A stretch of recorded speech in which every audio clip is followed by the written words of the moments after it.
Sabe que esse é um assunto interessante para mim, especificamente, que eu moro numa cidade aqui nos Estados Unidos que se chama Weston.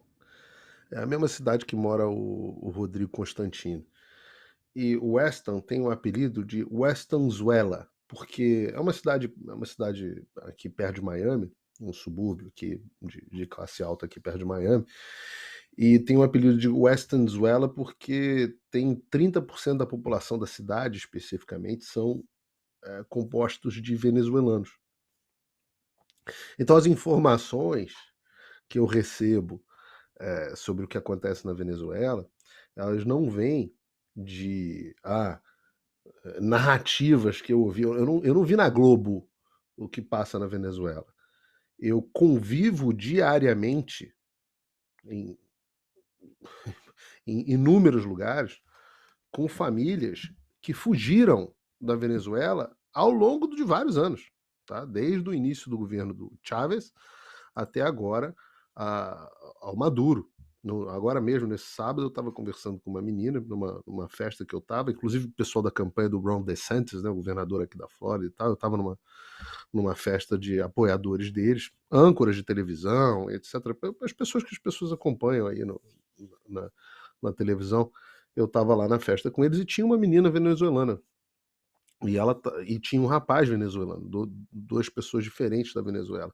E os dois contando como foi que saíram. A menina saiu porque ela fez parte dos protestos estudantis de 2004, se eu não me engano, e a mãe dela, desesperada com medo dela, mandou ela embora. No final, o pai dela foi embora, teve que ir embora para a Colômbia porque não tinha remédio para fazer o tratamento da doença que ele estava, e a mãe também fugiu com medo.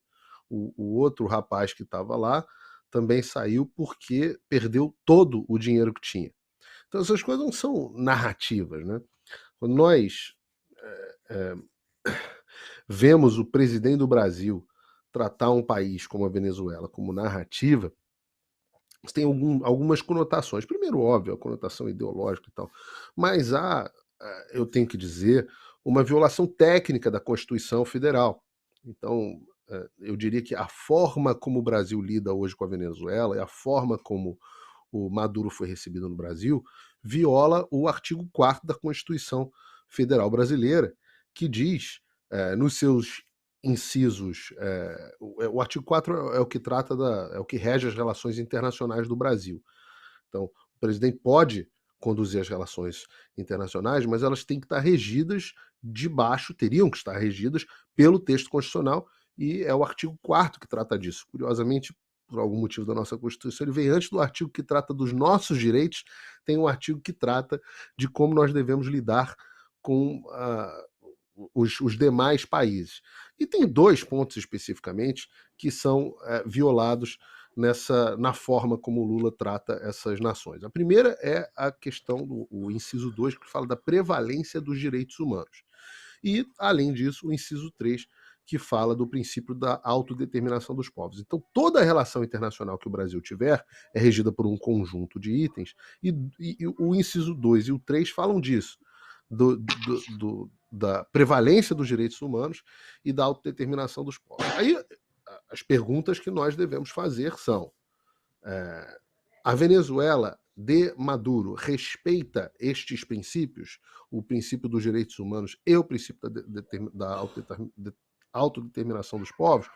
Ou o Maduro é malvadão, como o Lula chegou a falar num outro vídeo? Me falaram aqui que o Maduro é malvadão, me falaram aqui, olha o cara legal, ele vai lá, cumprimenta, a Janja, sorriso. Aliás, a Janja, mais uma vez, muito cafona nas roupas, né? Mas nós temos que pensar que esse negócio de direitos humanos, que as pessoas ficam repetindo, tal, o que é direito humano, o que é direito humano, o que é direito humano? Em 1948, as Nações Unidas fizeram a tal da Declaração Universal dos Direitos Humanos. E aí a gente diz lá que tem alguns direitos, né? Direito à vida, direito à liberdade, à segurança pessoal, à igualdade perante a lei, liberdade de pensamento, liberdade de consciência, liberdade de religião, liberdade de opinião, liberdade de expressão, acesso à educação, a trabalho, à saúde, várias outras coisas. Peraí! Desculpe interromper esse vídeo, mas é que eu continuo censurado pelo STF. Além deles cancelarem o meu passaporte, congelarem todas as minhas contas bancárias e bloquearem as minhas redes, agora eles também querem proibir os meus vídeos no Brasil. Você pode continuar me acompanhando seguindo o meu segundo canal, que é o canal de cortes. Mas melhor ainda é se inscrever no meu canal do Rumble, que é o concorrente do YouTube que não cumpre essa censura. E se quiser ter acesso a todas as minhas postagens para sempre, deve se inscrever no meu Locals, que funciona de uma forma parecida com o Facebook ou o Twitter. Todos os links estão aqui na descrição. Entra lá, senão você vai ficar desinformado e aí eles vão vencer. E as perguntas que nós temos que fazer sobre a Venezuela é se o regime dessa pessoa que foi recebida de forma pomposa com honras de chefe de Estado no Brasil atendem a esses princípios de direitos humanos descritos na Declaração Universal dos Direitos Humanos. Então você pensa assim, por exemplo, eu acho que a gente vai falar mais sobre isso, né? Você tem a parte da repressão política, você tem centenas de detenções arbitrárias na Venezuela, várias com alegações de tortura. Você tem o caso do Leopoldo Lopes e do Antônio Ledesma, foram presos, os opositores que foram presos.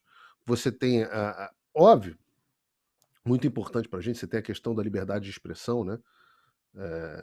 Você tem quase uma centena de rádios, de estações de rádio e televisão fechadas desde 2002.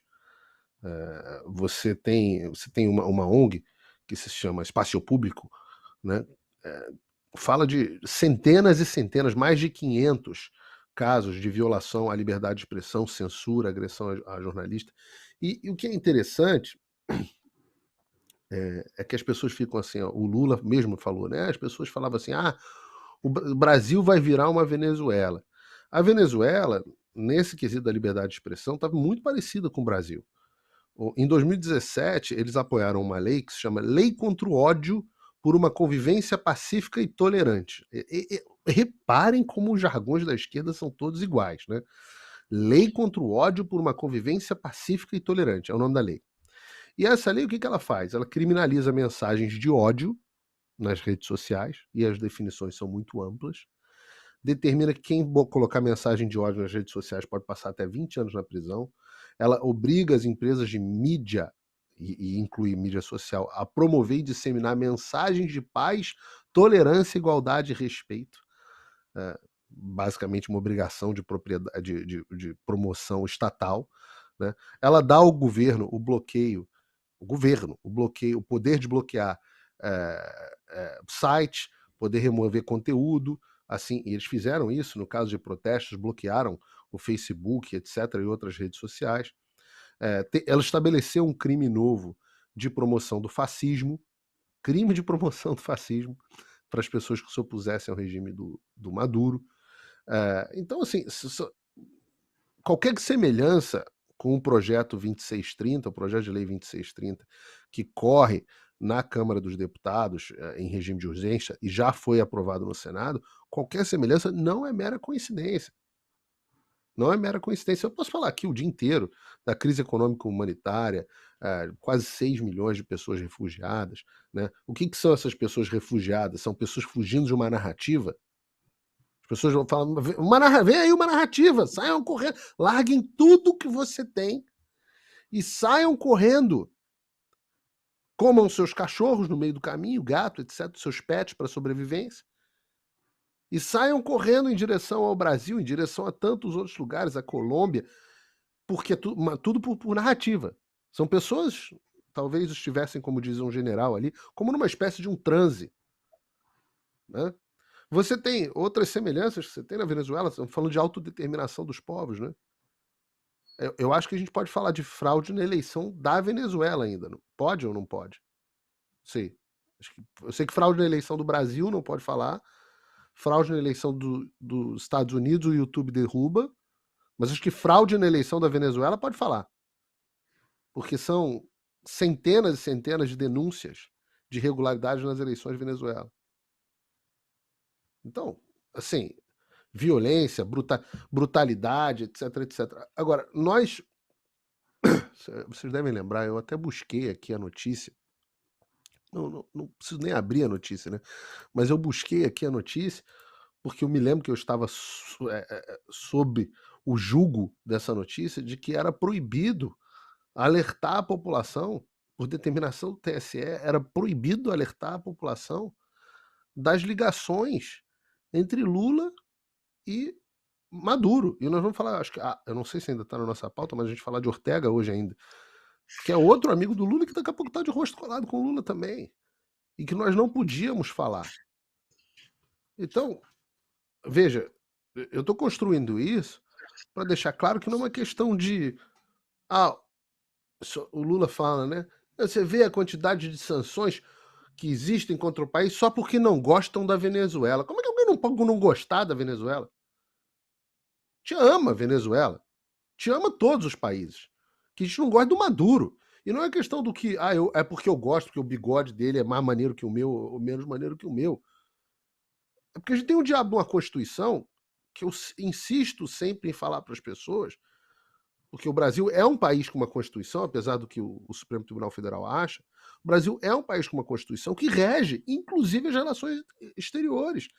E quando você tem as relações exteriores determinadas em direitos humanos e autodeterminação dos povos, você não pode receber um ditador que viola todos os direitos humanos da sua população e impede o seu povo que autodetermine o seu destino através de democracia, de eleições, etc, etc. Não é uma questão de opinião política. Isso deveria independer se está Bolsonaro ou se está Lula no poder. É inconstitucional. A forma como Lula recebe Maduro é inconstitucional. Aí se constitui crime de responsabilidade ou não, se é objeto de impeachment, é uma outra discussão, mas eu posso dizer que é inconstitucional. Oi, tudo bem? Essa altura você já deve estar sabendo que censuraram e desmonetizaram todas as minhas redes sociais no Brasil, além de bloquearem minhas contas bancárias e até cancelarem meu passaporte. Então, se você gosta do meu trabalho e acha que vale a pena apoiá-lo para que ele continue, eu te convido para clicar no link aqui embaixo e acessar o meu Locals. Lá você tem acesso de graça a todas as minhas postagens, sem censura, mas também tem conteúdo exclusivo para membros pagos. E membros premium podem, inclusive, trocar mensagens comigo, além de outros benefícios. Dê voz a quem te dá voz, que a gente não vai parar. Obrigado.